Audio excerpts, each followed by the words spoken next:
Hi kids! Welcome back to my channel. Og karon na nasad tay another math tutorial o ang math madali. So last video atong gidiscuss ang about sa adding fraction. If wala pa nimo nakitaan, ako nang ibutang ang link sa ubos. Sa tanang nakakakita na ato nga video, salamat kayo sa pag-support. And I hope nga nakatabang sa inyo ato nga video og namoy natun-an. So please like, subscribe, and comment. Step number 1, multiply si numerator o ang mga number na naa sa ibabaw sa linya. So sa example number 1, ang mga numerator kay 1 times 3. 1 times 3. Second step o second nga dapat or ikaduha nga dapat niyong timan-an sa pag-multiply sa fraction kay multiply the denominator. So kung dire atong gi-multiply ang numerator o ang mga number nga nasa ibabaw, ang next nga step kay atong i-multiply ang mga number nga nasa ubos sa linya. So si 2, si 5. Mga number nga naa sa ubos sa linya. 2, 5. So 2 times 5. Mga denominator. 2, 5. 1 times 3 is equal to 3. 2 times 5 is equal to 10. So, mao na ni atong answer.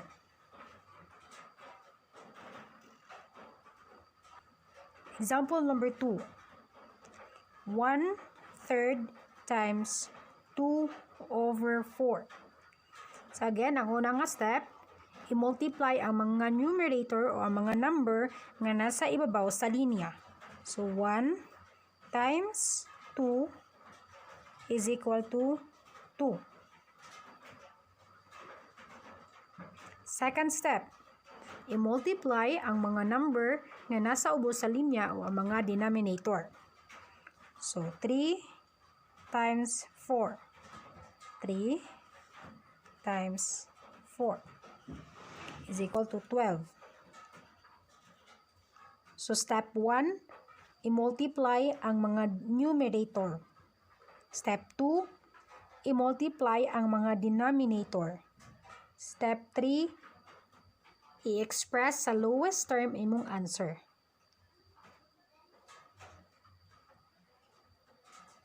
So, 2 over 12.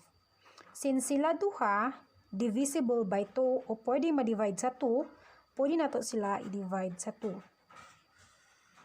So, ato silang i-divide sa 2.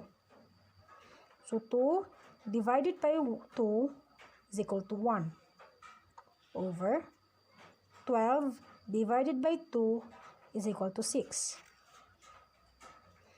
So, therefore, 1/3 times 2 over 4 iyang answer nga nana sa lowest term kay 1 over 6. So, dili na dahil na-apply ang atong third step sa pag-multiply sa fraction. Example number 3. So, 9 times 3/4. 9 times 3/4. Now, sa kung inyong bantayan, si example number 3 kay lahi sa example number 1 o number 2. Kay sa example number 3, na ay whole number. Dili sila tanan fraction. Now, dili mabalaka. Kay if mag-multiply ka og whole number sa fraction, always remember nga si whole number na siya invisible nga denominator nga 1. Always na siya 1. Dili pwede 2, dili pwede 3, 1 ra jud. So again, pag mag-multiply og whole number sa fraction, always good na ay invisible number 1. multiply gamit ang steps sa pag-multiply sa fraction. Step number 1, i-multiply ang tanang numerator o mga number nga nasa ibabaw. So 9 times 3 is equal to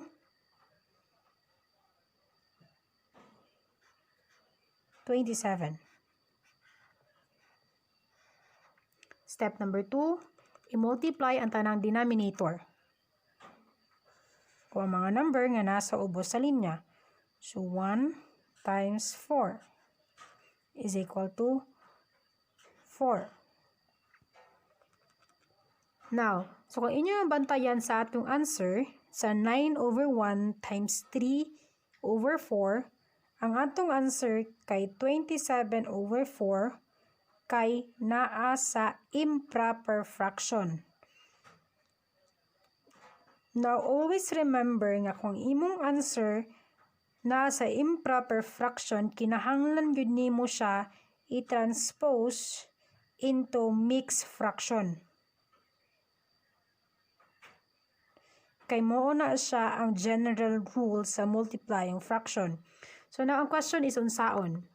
Unsaon man pag-transpose sa improper fraction into mixed fraction? Imo lang i-divide ang duha ka number. So, 27 divided by 4. Pila ka buok 4 ang naa sa 27? 6. 6 times 4 is 24. Minus 27 minus 24 is 3. Pag-arrange into mixed fraction. So, ang number nga kani is ang whole number.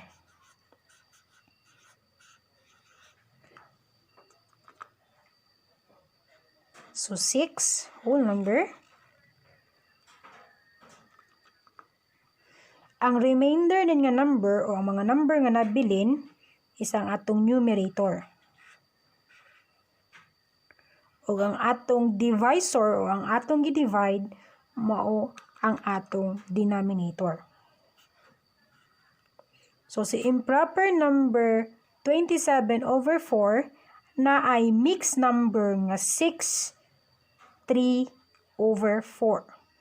So, 9 over 1 times 3 over 4 na ay answer nga 6, 3 over 4.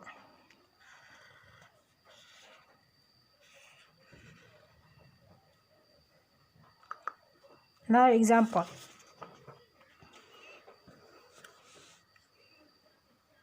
6 times 1/2. Again, if mag-multiply ka og whole number sa fraction, dapat imo siyang butangan og invisible number o naa gyud na siya piminti invisible number 1. Step number 1 in multiplying fraction, i-multiply ang numerator o mga number nga nasa ibabaw. So 6 times 1 is equal to 6. Step number 2, ang kaduha nga buhaton, in-multiply ang mga number nga nasa ubos sa linya o ang mga denominator. So, 1 times 2 is equal to 2. So, 6 over 1 times 1/2 is equal to 6 over 2. So, kung imong mabantayan, si 6 over 2, pwede pa nato siya ma-simplify. So, kung atong i-divide si 6 divided by 2, ang answer kay 3. So, atong i-divide si 6 divided by 2, answer kay 3. So, therefore, 6 over 1 times 1/2 is equal to 3.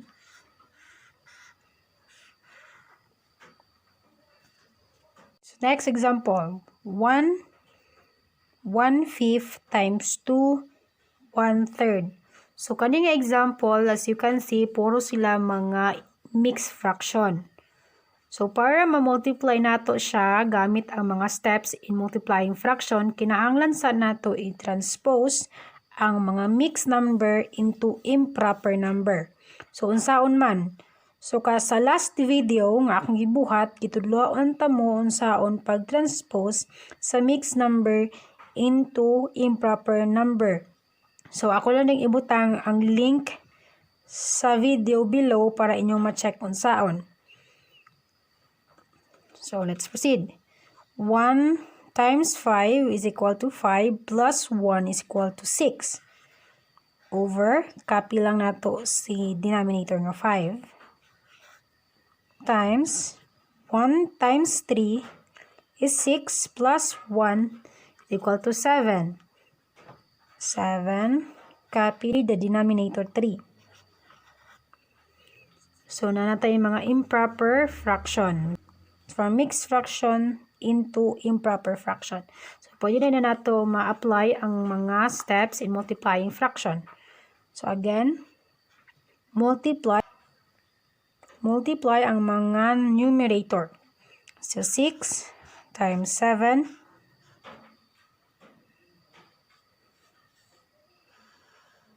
step number 2, multiply ang mga denominator. 5 times 3. So, 6 times 7, 42. 5 times 3 is equal to 15.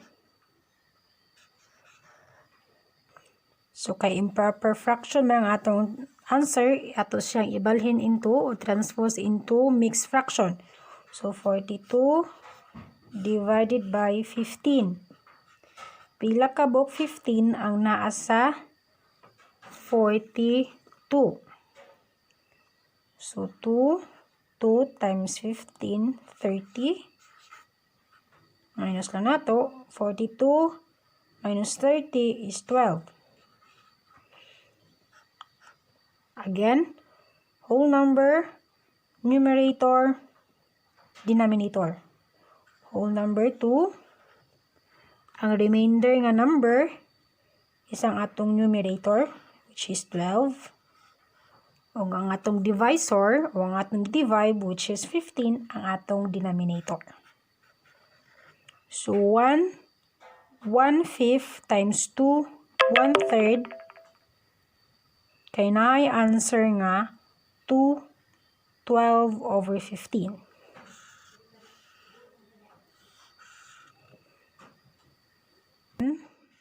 Times 1 times 2.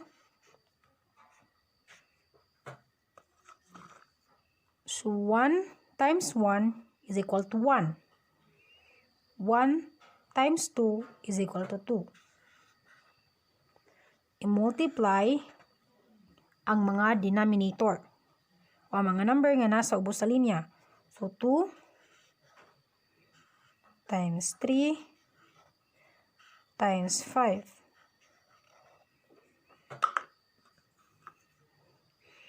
2 times 3 is equal to 6. 6 times 5 is equal to 30. So, 1/2 times 1/3 times 2/5 kay na answer nga 2 over 30. So, ingana ra kids ang pag-multiply sa fraction. So, again, ato ang walikan unsa mga steps sa pag-multiply sa fraction. Step number 1, i-multiply ang mga denominator o mga number nga nasa ibabaw sa linya. Step number 2, i-multiply ang mga denominator o mga number nga nasa ubos sa linya. Step number 3, i-simplify ang answer o pangitaon ang pinaka-lowest term sa answer. So now, to check if nasabtan ba ninyo ang atong i-discuss karon na ako'y giandam nga mga equation. So, please, i-comment lang ninyo ang inyong answer sa comment box. And please, like, subscribe, o i-comment sa inyong mga request. So, bye-bye.